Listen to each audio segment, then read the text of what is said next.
Я думаю, именно поэтому люди в каком-то смысле так одержимы поиском фундаментального смысла жизни.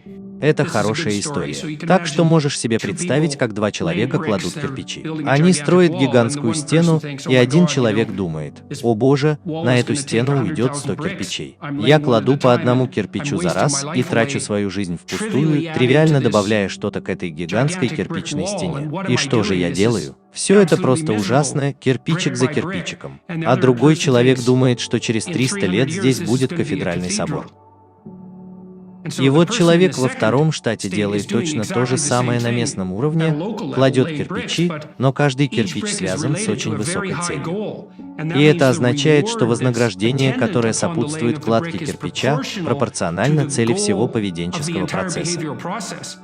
Так что если у тебя нет целей, то ты не сможешь вызвать никаких положительных эмоций. И если твои цели разрознены, то именно это и происходит. Если у тебя нет цели или твоим целям не хватает единства. Если твои цели разрознены, то ни одно конкретное поведенческое проявление не может вызвать никакого дофаминергического вознаграждения, потому что это не является шагом вперед к чему-то желаемому. Я действительно писал об этом в своей первой книге, особенно о том, как привести свою жизнь в идеальный порядок и привести свой дом в порядок. Это похоже на то, что если ты заблудился, то одна из вещей, которую ты можешь сделать, это оглядеться вокруг и посмотреть, в каком направлении ты мог бы двигаться на местном уровне. Исправь что-нибудь. Найди что-нибудь, что ты мог бы сделать, чтобы улучшить ситуацию. И в этом тоже есть доля смирения, потому что, особенно если у тебя низкий уровень энергии, это звучит так: «О боже, у меня не хватает энергии, чтобы приготовить ужин». Это похоже на то, есть ли у тебя достаточно энергии, чтобы положить вилку на стол. Иногда люди впадают в такую депрессию, что это действительно все, что они могут сделать. Не мог бы ты сделать маленький шаг вперед? Каким бы незначительным это ни было, выполни какую-нибудь микрорутину, даже такую, как вымыть чашку и поставить ее обратно на полку. И знаешь, это очень хорошо, потому что у тебя есть полка, на которой стоят чашки. Ты уже решил, что правильный образ жизни – это когда твои кофейные чашки стоят на полке. Если ты продолжишь чистить чашку и поставишь ее на полку, значит, ты предпринял шаги к достижению ценной микроцели. От этого ты получаешь заряд дофамина, который трансформируется в адреналин и заряжает тебя энергией. Отчасти именно это и делает дофаминовая система. Так что представь себе, что цель дофаминовой системы в основном состоит в том, чтобы получить удовлетворяющее вознаграждение. Но тогда к удовлетворяющему вознаграждению нужно подходить поэтапно. И поэтому, чтобы поддерживать мотивацию, необходимую для достижения удовлетворяющего вознаграждения, ты должен отмечать каждый из шагов маркером удовольствия.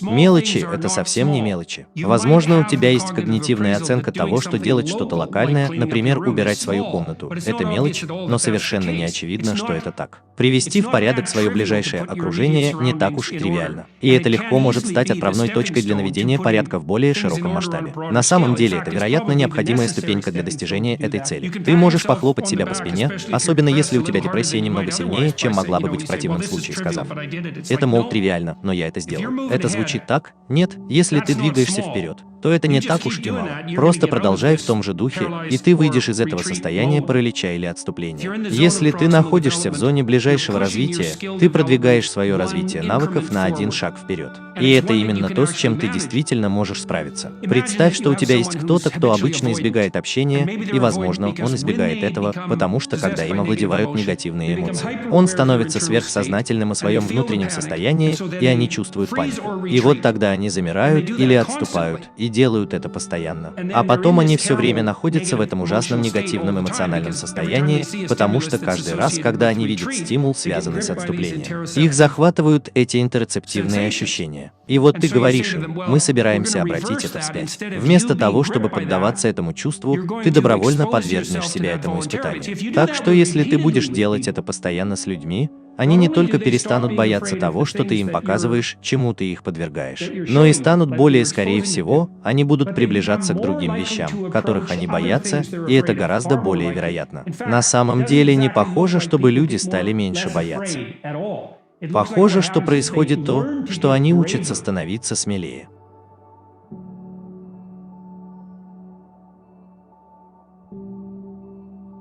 Одним из когнитивных феноменов, который очень сильно влияет на невротизм, является самосознание.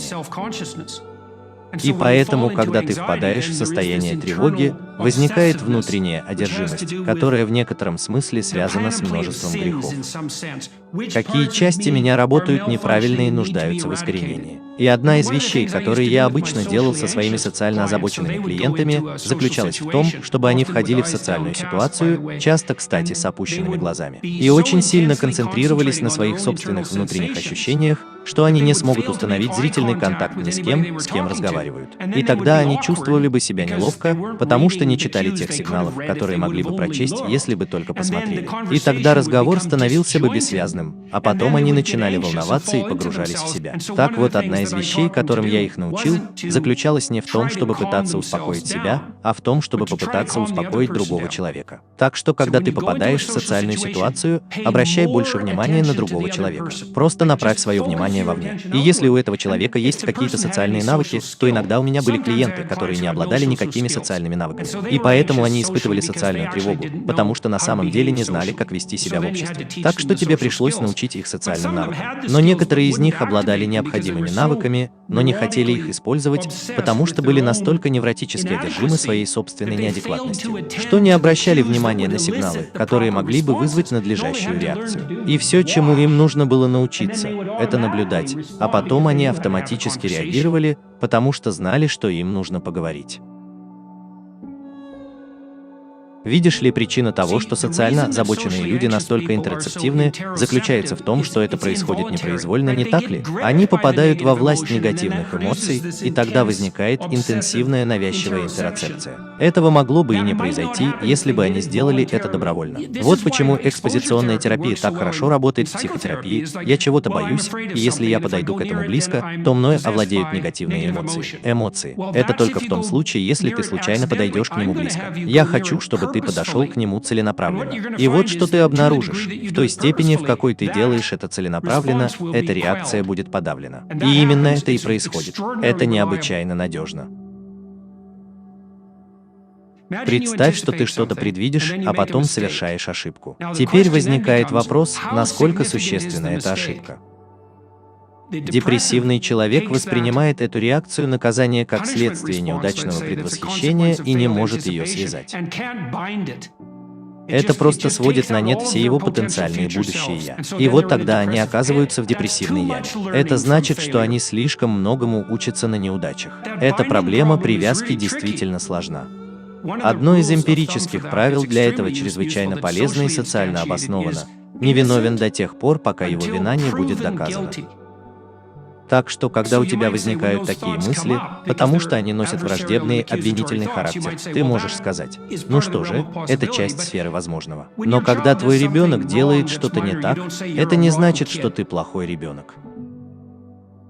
Ты сам виноват в этом. Ты говоришь: послушай, малыш, вот несколько вещей, которые ты делаешь правильно. Но в данном конкретном примере, в данной конкретной ситуации, вот минимальная вещь, которую ты сделал неправильно, и как ее исправить. И это действительно хорошая привычка обращаться как к самому себе, так и к другим людям, а именно: за какое минимальное преступление я несу ответственность в данный момент. И в этом заключается часть этого чуда презумпции невиновности, особенно без доказательств. Многое из того, что я делал в своей клинической практике с людьми с депрессивным темпераментом, заключалось в том, чтобы помочь им доказать свою правоту. Это похоже на то, что, может быть, ты действительно так плох, как тебе кажется, а может быть и нет. Давай рассмотрим противоположный аргумент. И сузим круг ремонтных работ только до абсолютного минимума, который должен быть проявлен. Иногда, когда ты совершаешь одну маленькую ошибку, это на самом деле свидетельствует о недостатке в твоем характере. Но в большинстве случаев это не так. И, конечно же, нельзя постоянно реагировать на это, потому что тогда ты никогда не сможешь совершить ошибку, не уничтожив себя полностью. Ты должен сделать это как можно более локально и точно.